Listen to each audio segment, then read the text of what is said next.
Deandre Jordan had game highs of 24 points and 20 rebounds in the Clippers' win over Houston. The Clippers played their third game without Blake, but Jordan has filled the gap. Jordan, who's 22 points and career-high 27 rebounds, powered the Clippers to a 115-98 victory over Dallas on Monday night. Shot 6 for 8 from the field, extending his NBA record streak to 39 consecutive games, shooting at least 50%. Last night, Doc Rivers made the case it's unfortunate, a travesty that he's not an all-star.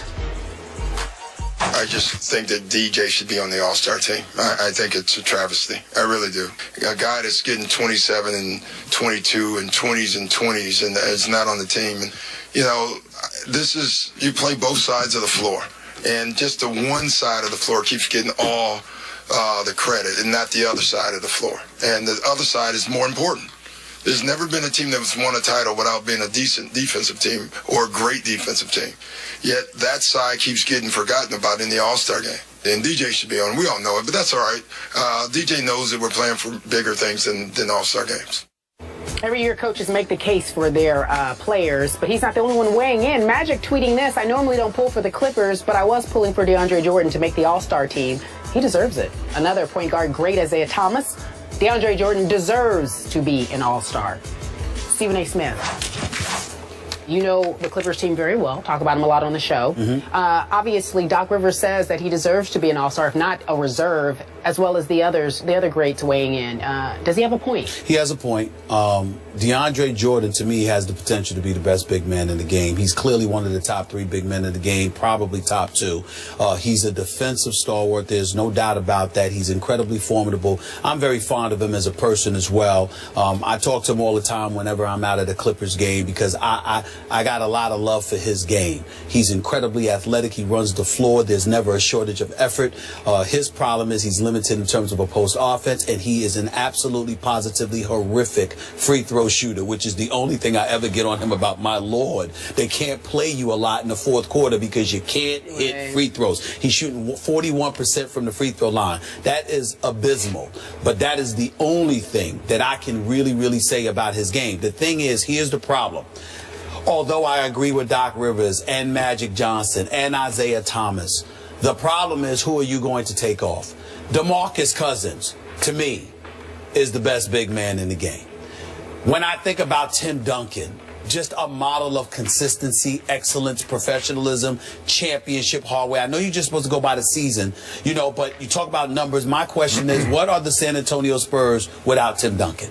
You know, we can make a legitimate argument that the Clippers, as formidable as they are and as formidable as they would be if Blake Griffin was in the lineup healthy and DeAndre was out, the bottom line is you would still be a relatively good team. Even though you could say the same about San Antonio, it's hard to imagine what they would be without Tim Duncan. Dirk Nowitzki is somebody that, despite his greatness and future Hall of Fame status, has gone vastly and rapidly underappreciated throughout the years. Monte Ellis is obviously that closer for you, more so than even Dirk in this day and age, but Dirk can still get it done. Numbers wise, as far as I'm concerned, when I look at DeAndre, averaging 13.8 rebounds, a premier shot blocker in this game, obviously a premier rebounder in this game, incredibly formidable defensively, although I'm inclined to say, look, who you going to take off? Because that's my trouble. When Doc Rivers makes the point, because I just heard his sound, I hadn't heard that sound last time. When Doc Rivers makes the point, Skip, there are 2 sides of the ball. That's where it really resonates with me, because we both know defense wins championships. Points wins games. Points makes the highlights and, you know, on SportsCenter and everything. But defense wins championships. And DeAndre Jordan is unquestionably the most formidable defensive big man in the game. So when you look at it from that perspective, I can't disagree with Doc Rivers and them. It's just that it's hard for me to say. Is he beyond Noah? I'm just throwing Noah out. Yeah, yes, he is. Yes, he is. Noah is a great defensive player, but Noah isn't the shot blocker that DeAndre doesn't get credit for not just blocking shots, but changing a lot of shots. He does. Noah will just lock you down. He does. You know, plus he'll draw offensive fouls, he'll do those things. DeAndre will make you scared to come inside because it's going into the bleachers. That's the kind of force that DeAndre Jordan is. So I agree with Doc Rivers, but I'm also torn because All-Star, it's not just about what you're doing in a particular season. If it's in the ballpark with one another, history, consistency, legitimacy, All those things come into play. DeAndre, do I want him on the All-Star game? Yes. Do I get rid of Tim Duncan and Dirk Nowitzki? Oh, that's tough because DeMarcus Cousins has to be on there. He has to be. Okay, I'm going to say this as a Spurs supporter. Okay. I wish that DeAndre Jordan was on the All-Star team and Tim Duncan was not. Okay. I would say that selfishly because I loved it last year when Duncan got, I thought, snubbed, and he made the NBA pay for it down the stretch last year and through the playoffs. Got it. So I would love to see him further motivated through the second half by not making the All-Star game again. Now let's get back to Doc's statement. Let's not be prisoners of the moment. Would Doc have said this same thing Sunday after that debacle that they played in Oklahoma City? Remember that one? We did it Monday on the show. Yeah.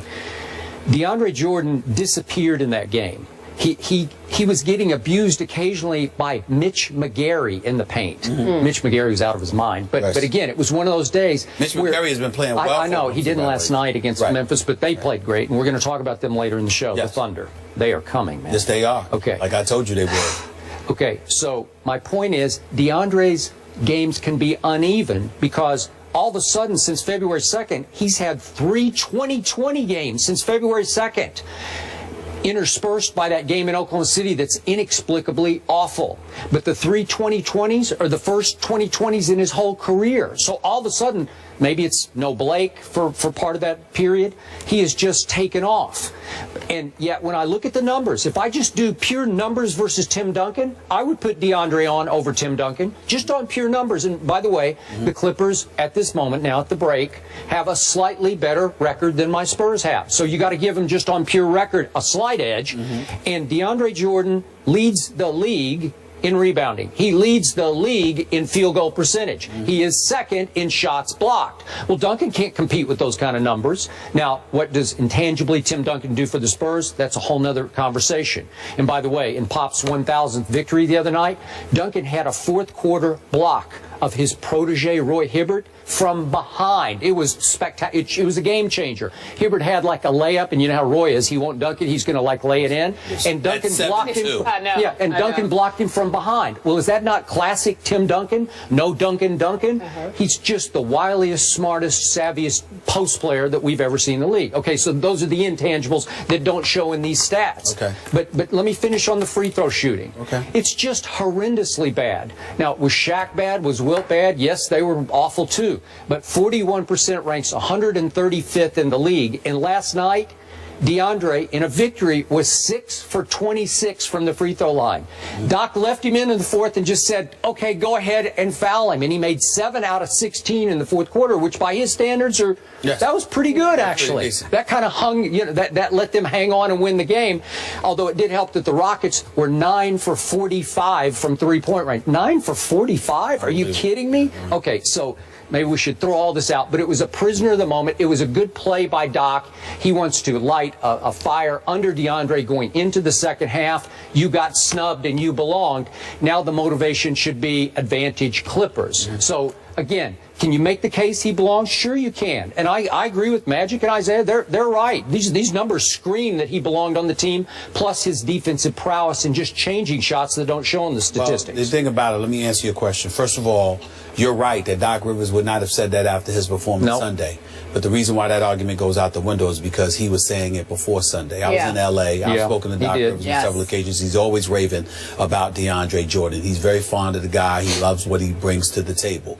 Secondly, you have to take into account the system that the San Antonio Spurs run compared to that of the Clippers. The Clippers, obviously, Chris Paul, Blake Griffin are options. Jamal Crawford is able to boogie on anybody when he comes into the game and do what he does because he's one of the premier bench players in the NBA today. There's no doubt about that. But DeAndre Jordan is really not an option offensively outside of alley-oop dunks. This is what he does. Other than that, he goes and gets his own rebounds and makes sure he puts the ball in or he'll score on the break. He's an absolute skywalker. This is what he does. So when you look at you bring into the percentage, shooting 72% from the field now, and he's never shot less than 60% from the field in his career, that means nothing to me. And the reason why that means nothing to me is because 90% of it is on dunks, number one. And number two, it's basically, he doesn't get plays called for him. Tim Duncan, you got the ball, the floor is spread around. Guys are sharing the basketball, hitting the open man. He's primarily used as a decoy until tell he's an option. He's a great passer. And he's a great passer. Oh. I mean, offensively, DeAndre Jordan is not in the same class as Tim Duncan. Yeah. That is just a fact. Yeah. All right. Defensively, Tim Duncan is smart, savvy, formidable. He's a Hall of Famer. We all know what he is. DeAndre Jordan is just a freak of nature. So, again, we look at DeAndre Jordan, what he brings to the Clippers organization. Of course, he deserves to be an all-star. But at the same time, who you taking off? It can't be DeMarcus Cousins. DeMarcus Cousins. I'm with you. I gave you that one. It cannot be DeMarcus Cousins. Right. So then now we're saying Tim Duncan, and forget your affection for the Spurs and how you want Tim Duncan to be motivated. I personally don't think Tim Duncan pays any attention to that because he doesn't need to be motivated because he's such a consummate professional. He's going to do what he does. And to me, more of a motivation last year was the fact that they had lost to Miami the year before, more so than the All-Star game. He wanted that bad. Duncan is a quiet storm, though. I understand that, but he didn't need it. I mean, you don't need a storm. There is no greater storm than losing in Game 7 of the NBA Finals, particularly after you lost Game 6 on Ray Allen's jump shot, and then Game 7 came about. Thank you. Of course, I'm here for you. And then after that, in Game 7, when Tim Duncan missed that hook in the lane that he always makes, I felt so bad for him. That was the motivation all of last season. Hook, it was a bunny. That's right, it was a bunny. You're right. So you look at DeAndre, in the end, what it comes down to, Skip, man, is that, listen, he's a big-time player, but you know what, folks that monitor the All-Star festivities are saying to DeAndre, with this pick, could you give us some consistency? Okay. Yeah. That's what they're saying. Okay. That's what they're saying. So can I give you my bottom line here on this discussion, just so the Spurs fans aren't irate with me? If these two teams meet in the playoffs, I'll take Tim Duncan any night over DeAndre Jordan in a playoff game. Of course. Just for the record. All right, so Adam Silver could have put him on the roster, but he chose Dirk, obviously, replacing Anthony Davis. This is what Jordan had to say. DeAndre goes, next year I probably have to average 20 points per game, and maybe it will be something that they look at. He's happy for Dirk. Well, just as an aside, DeAndre Jordan, what ticks him off about the All-Star festivities is that you should be voting by position. They don't respect the center position. No. They'll put a bunch of guys in there that are forwards and guards and all of that stuff. There are a lot of That's issues that people have about the All-Star festivities in general that obviously Adam Silver said he would like to address sooner than later. Again, you've heard what they had to say about DeAndre Jordan. Doc Rivers says it's a travesty. The fellas have weighed in. We want to know what you think at home. We're doing a Twitter vote. Hashtag All-Star Travesty. Do you believe DeAndre Jordan should be an All-Star? We will give you the results a little later on in the show. Coming up next, though, one day after they stripped the title from the Jackie Robinson West Little League team, more details are available. The gentleman will respond.